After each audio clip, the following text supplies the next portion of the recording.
हवामान खात्याने रायगडसह पुणे, मुंबई आणि रत्नागिरी जिल्ह्यांसाठी रेड अलर्ट जारी केला असतानाच 5 जुलै रोजी झालेल्या अतिमुसळधार पावसाने खालापूर शहराला अक्षरशः जलसमाधी दिली आहे. मुसळधार पावसामुळे पाताळगंगा नदीने धोकादायक पातळी गाठत रौद्ररूप धारण केले आणि नदीचे पाणी थेट खालापूर शहरात शिरल्याने अनेक घरे, दुकाने आणि इतर मालमत्तेचे मोठ्या प्रमाणात नुकसान झाले आहे.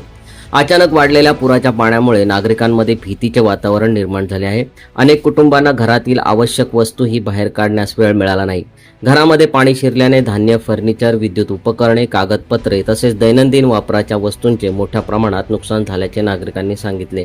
परिस्थितीचे गांभीर्य लक्षात घेऊन खालापूर नगरपंचायतीच्या आपत्ती व्यवस्थापन पथकाने तातडीने घटनास्थळी धाव घेत नागरिकांना सुरक्षित स्थळी स्थलांतरित केले.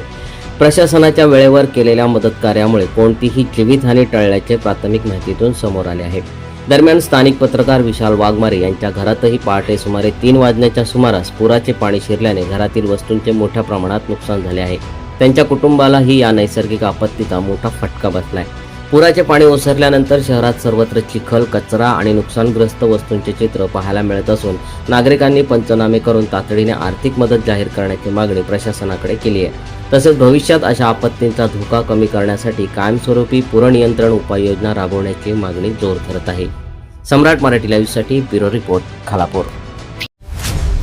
तुम्ही पाहत आहात सम्राट मराठी लाईव्ह.